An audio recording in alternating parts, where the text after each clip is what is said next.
बताओ चित्रगुप्त, बताओ क्या क्या कर्मकांड किए हैं इन्होंने, क्या हुड़दंड काटा है पृथ्वी पर। अरे अरे मर गया, अरे मर गया। चित्रगुप्त पीछे पीछे पीछे मुड़, अब मार। चित्रगुप्त, जी हाँ प्रभु बताइए।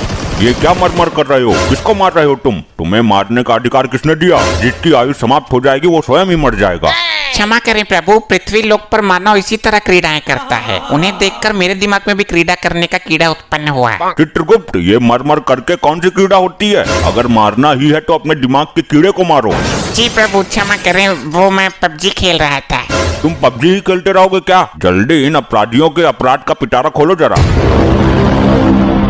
प्रभु ये आगे वाला जो है डाकुओं का सरदार है। उत्तम, अति उत्तम, कुछ पूछो इससे। हे डाकू मानव, तुमने कहाँ तक शिक्षा प्राप्त की है? ले भैया ओम फो, क्यों तुमने मेरे लिए कोई लड़की देखी है क्या? शादी करवानी है मेरी?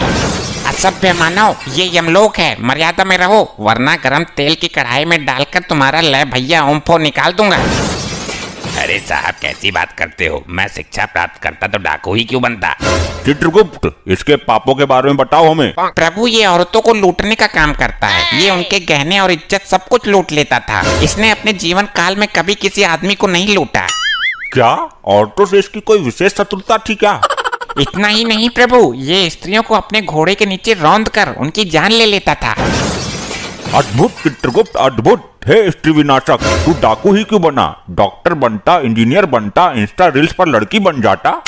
अरे साहब डाकू बनने में भी कम रिस्क नहीं है। कितने आदमी थे, होली कब है, कितनी गोली इसके अंदर, बहुत कुछ हिसाब रखना पड़ता है। ये तो है प्रभु, काम तो ये भी रिस्क वाला ही है। और फिर मैं छोटा मोटा तो डाकू था नहीं। डाकू गब्बर सिंह जो था वो चेला था मेरा, मैंने ही उसे डाकूबाजी सिखाई थी। बंद करो अपना ये पिरलाप, तुम मेहनत करके भी तो कुछ कमा सकते थे। इस काम में सबसे ज्यादा मेहनत है प्रभु। इसका मतलब तुमने कभी मेहनत करने की चेष्टा नहीं की? नहीं प्रभु, मैंने मेहनत करके एक बार भट्टे पे काम किया था। ये दुनिया बड़ी जालिम है। मैं मार्केट गया सब्जी लेने, मेरी जेब काट ली किसी ने। स्त्रियों के साथ बहुत जुल्म किया है तूने, इसका तुझे कठोर दंड मिलेगा। मैं किसी स्त्री के साथ क्या जुल्म करूंगा? मेरी खुद की स्त्री तो खुद कालिया के साथ भाग गई। चित्रगुप्त, जरा हमें भी कालिया के बारे में बताओ।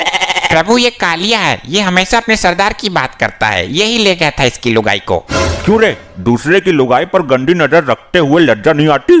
अरे प्रभु, वो इसकी बीबी नहीं थी, हमारी टीम के लोगों ने किडनैप किया था उसको। सरदार ने उसे जबरदस्ती बीबी का दर्जा दे दिया।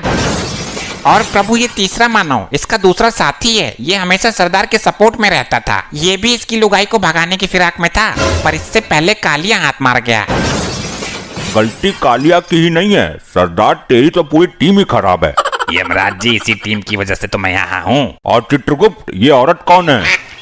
प्रभु यही तो है वो अबला नारी जिसके पीछे ये डाकू गैंग पागल है। क्यों री, जब तुझे सरदार ने बीबी का दर्जा दे दिया था तो कालिया के साथ मुंह काला करने की क्या जरूरत थी? प्रभु ये सरदार तो मेरी जिंदगी का सबसे बड़ा सरदर्द निकला, इस दुनिया का सबसे बड़ा नामर्द निकला। और ये सरदार का सपोर्टर तो कुछ बोल ही नहीं रहा। प्रभु ये जिस वक्त मरा था तब ये भांग के नशे में था। इसे तो अपने मरने का पता भी नहीं है। सरदार घोड़े निकालो, आज गर्ल्स हॉस्टल पर धावा बोलते हैं। देखा प्रभु, ये अब भी भांग के नशे में है। इसे नहीं पता ये मर गया। चित्रगुप्त, इसको बताओ ये मर चुका है। हे मानव, तुम मृत्यु को प्राप्त हो चुके हो। ये नौटंकी कौन है सरदार? किसी राजमहल पर ढाबा बोला है क्या? तेल के खौलते हुए कढ़ाई में डालो इसे, तभी होश में आएगा ये। जो आज्ञा प्रभु। अरे क्या चित्रगुप्त, ये भी कोई तांत्रिक है क्या? इसे तो कुछ हुआ ही नहीं।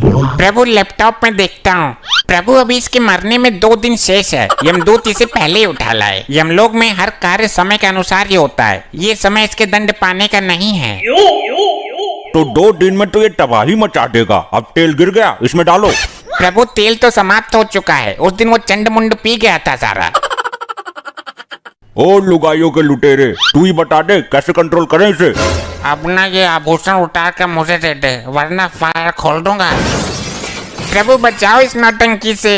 हे मानव, तुम अब डाकू नहीं हो, एक आत्मा हो, और ना तुम इस वक्त पृथ्वी लोक पर हो। कालिया मेरी बंदूक ला और छीन ले इससे सारे सोने के मुकुट। अबे यहाँ बंदूक रखी है, बबला कर दिया तू यमलोक में है। अरे प्रभु मेरी गर्दन में छेद खोल देगा ये। 2 दिन तक ये इसी अवस्था में रहेगा। मैं तो बोलता हूँ इसके सरदार को भी लटका उल्टा। अरे नहीं, मैं एक ब्रांड हूँ, पृथ्वी पर नाम है मेरा, और तुम्हें मेरे नाम का खौफ था। हम यहाँ तुम्हारे सौर और पंचम की गाथा सुनने के लिए नहीं बैठे हैं। आप कालिया से पूछ लो, औरतें तो मेरे नाम से ही बेहोश हो जाती थी। प्रभु बकवास कर रही हो, अभी कुछ दिन पहले ही औरतों ने चप्पल से इसका मुंह पीटा था। कालिया, क्या ये भी झूठ है कि जब हम किसी बंगले में कदम रख देते थे तो बंगले का मालिक हमें बंगले की चाबी सौंप देता था हमारे खौफ से? हाँ ये तो सच है, और ये भी बोल के जाता था कि जरा बंगले की सफाई अच्छे से करना। कालिया, इतने गिरे हुए हम नहीं जितना तू चित्रगुप्त के सामने हमें गिरा रहा है। सही बोलूं तो तुम सही मायनों में सरदार की पदवी संभालने के लायक ही नहीं थे। कालिया, अपनी औकात मत भूल, ये जमाना जानता है कि हम गब्बर के गुरु थे। अरे ये तो तुम्हारी ही फैलाई हुई अफवाह है, वरना गब्बर जैसा डाकू तुम्हें गुरु बनाएगा। भूल गए, उसने तुम्हारा मुंह काला करके गांव में घुमाया था, जब बच्चे भी तुम्हारा पजामा निकाल कर भाग गए थे। कालिया, तू यमलोक में भी मेरी बेइज्जती करने से बाज नहीं आया। बस बहुत हुआ ड्रामा, ये यमलोक है, तुम्हारी ससुराल नहीं। चित्रगुप्त, इन सबको दंड दो इसी वक्त। जी प्रभु, बताइए क्या दंड देना है इनको? जल्द ही इनको यमलोक की लावा नदी में फेंक दो। जो आज्ञा प्रभु। अरे नहीं प्रभु, मुझे जाने दो, मैं कोई पाप नहीं करूंगा। चुप रहे दुष्ट, तेरे पाप का घड़ा फुल हो गया है, जा अग्नि में नहा के आ। नहीं, ये तो बहुत ही गर्म लग रहा है। ए नारी, तू है सब पे भारी, तूने जो अपराध किए हैं जा ले ले उनका फल। नहीं मुझे छोड़ दो प्रभु। नहीं, मुझे नहीं जाना, छोड़ो मुझे, मैं नहीं जाऊंगा, नहीं। ले भैया, आग में कूदूंगा तो धर्राटे काटूंगा।